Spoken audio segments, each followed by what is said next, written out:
The best managers must both build a cohesive team and motivate the individuals on the team.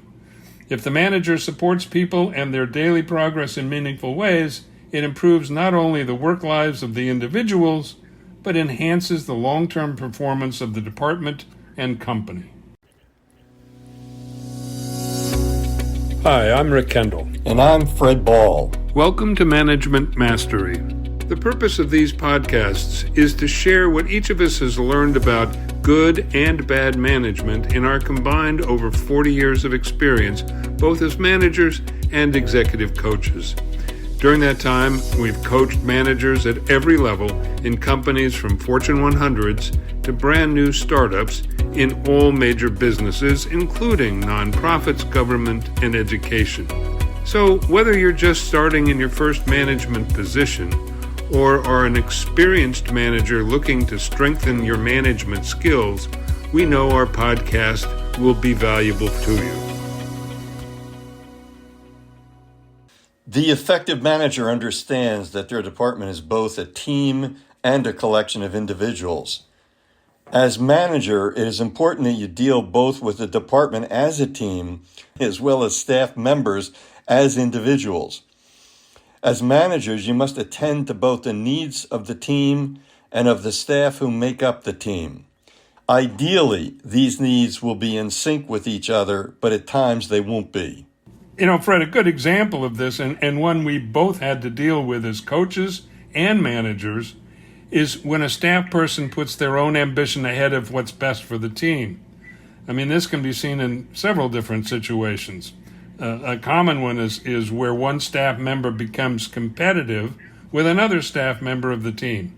And this may involve criticizing the team member's work in front of the group, or even just to the manager, or trying to win a desirable assignment that's already been given to someone else, and so on. Or it can be as simple as talking over others during meetings, aggressively pushing their own ideas over those of others, and so on. Yes, it brings back a situation where that I was actually involved in. I was working for a consulting firm, and our rules were never clear as to which person in our organization controlled a particular client. And it always led to competitive kinds of things. It led to people saying things in public which they clearly was not in the best interest of the group. And finally, the CEO of the firm had to step in and make a resolution and finally make some attempt at clearing the rules so that people understood whose account it really was. So allowing such competitive behaviors to go on jeopardizes the cohesion of the team. It's important that the manager recognize such behavior and work to stop it. Ideally, this is done by taking the offending staff member aside and explaining why their behavior is not acceptable and indeed can end up working against them. In the example that I just gave you, it wasn't the individuals as much as it was the way that the policies were set, and finally the policies had to be changed.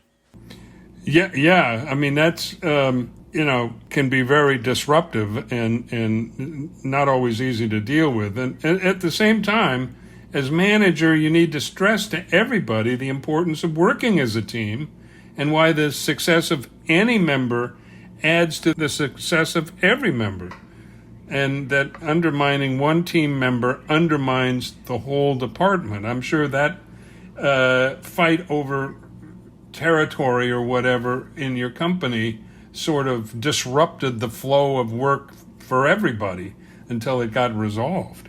There's no question that it did, and it created some bad feelings along the way. Yeah, I'm sure it did. As we have said before, it's important to publicly recognize the accomplishments of individual staff members, but it's also important to do so in a way that rewards and strengthens the whole team. The quarterback may be the one who carries or passes the ball, but they're only able to do that successfully if the entire team is also doing their jobs. So as manager, it's important that when you recognize the achievement of one staff member, you do so in a way that also recognizes and celebrates that their achievement was possible because of the rest of the team. To fail to do this risks generating jealousy and resentment among others on the team. Yeah, that we've all encountered that. Just as an example, I'm working with a client now who has a coworker who's constantly intruding into others' work to try to get the attention of the boss. This coworker will insert themselves into meetings on projects that they're technically not involved in, thus disrupting the process going on. And they'll also criticize the work of others in public meetings. And this person is also constantly demanding resources and recognition that they don't deserve. And therefore, they're creating further resentment in the department. And all of these things cause great dissension in my client's department. And yet the overall manager of the department seems well aware of the problem to be totally unable to deal with it. And this has caused a great amount of friction and dissatisfaction in my client's department and undermines its effectiveness. And although the problem is with a staff member, it's the manager's failure to aggressively deal with it deal with the situation that harms the effectiveness of the entire department. Yeah, that is a tough one. So what are you advising your client to do, Rick? Well, as you said, Fred, when the real problem is with a boss's failure to deal with the problem, there are few easy solutions. Now, what I've been advising my client to do is to bring up the issue at every opportunity when he meets one-on-one with his boss. But I tell him to always do it in the context of how it's negatively affecting the productivity of that is my client's team, and how this in turn is negatively impacting the work of his boss's whole department. And I tell my client not to make it about himself, but about how this person's bad behavior is hurting his boss. And I also try to remind him that because his boss is reluctant to take action, it's not going to happen immediately, and that my client needs to be patient but persistent in pointing out examples of this person's disruptive behavior, and more importantly, the negative effects they are having on the overall department performance, and to keep at it. All too often, in my experience, bosses who are reluctant to make hard staff decisions need a lot of persuading before they finally act. Is your client noticing any positive effects of what you have explained to him? Yes. I mean, the boss is clearly much more aware of, sensitive to, and is trying to isolate this person as much as possible. But again, this is so typical that managers who won't make the tough decisions. So it still goes on, but my client's manager is trying to mitigate the damage without taking decisive action. But the manager is aware of the problem and trying in their own way to deal with it. Well, it's good that there's some positive action being seen. Building and maintaining your own effective team starts with you, the manager. From day one, it's important to stress to your group that it is a team and that everyone's contribution is important and everyone is important. This means that anyone's success is everyone's success and anyone's failure is the team's failure. You need to make it clear from day one that everyone needs to pull together to help everyone else on the team succeed. In terms of the individuals on the team, it's also important to realize that everyone needs to have meaningful assignments with clear directions, deadlines, and the ability to work independently to achieve their goals.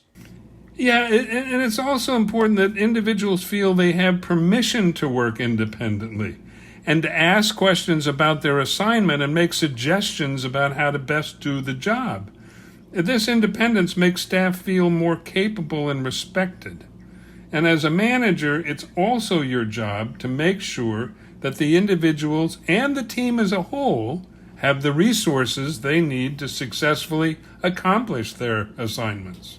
On the other hand, as manager, you need to constantly be on the lookout for any actions on the part of one team member that might undermine the work of another team member.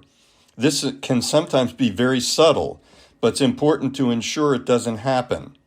In some cases, such activity may not take place in front of you, so it's important that you carefully monitor not only the work progress, but also the moods and interactions among your team members, and be on the lookout for signs of tension or negative emotions. When this happens, it's important to take members aside individually and probe to find out what exactly is going on and firmly deal with any individual actions that may be undermining the cohesion of the team.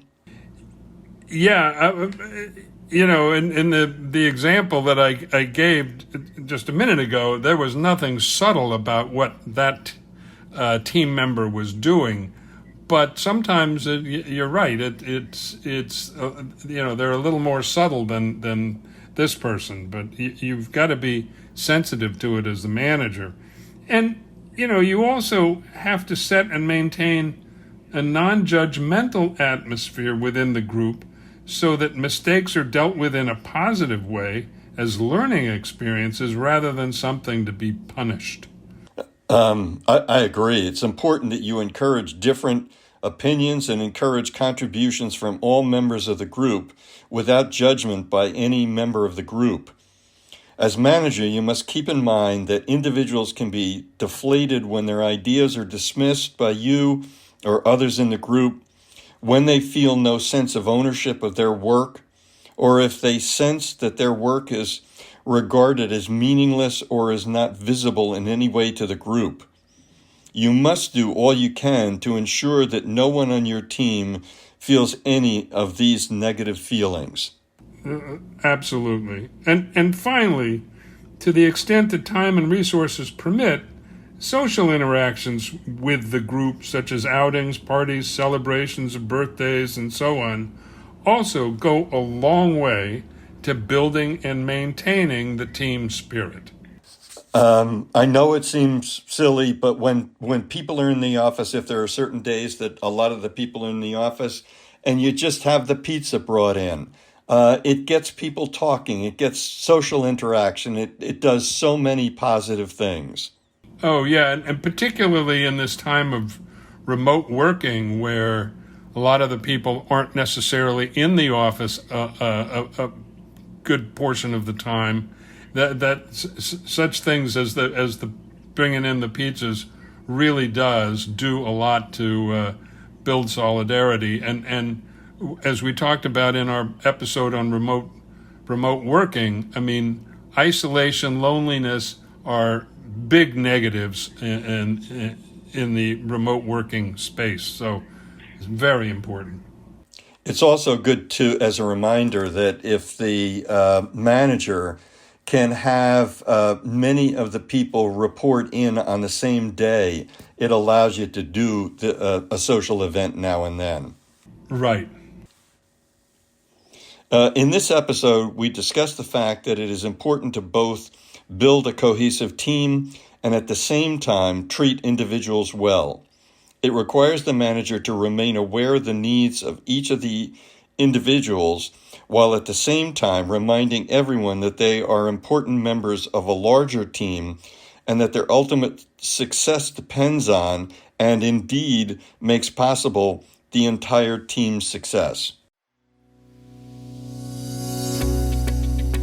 We hope you have found this podcast useful and will come back again for more management mastery.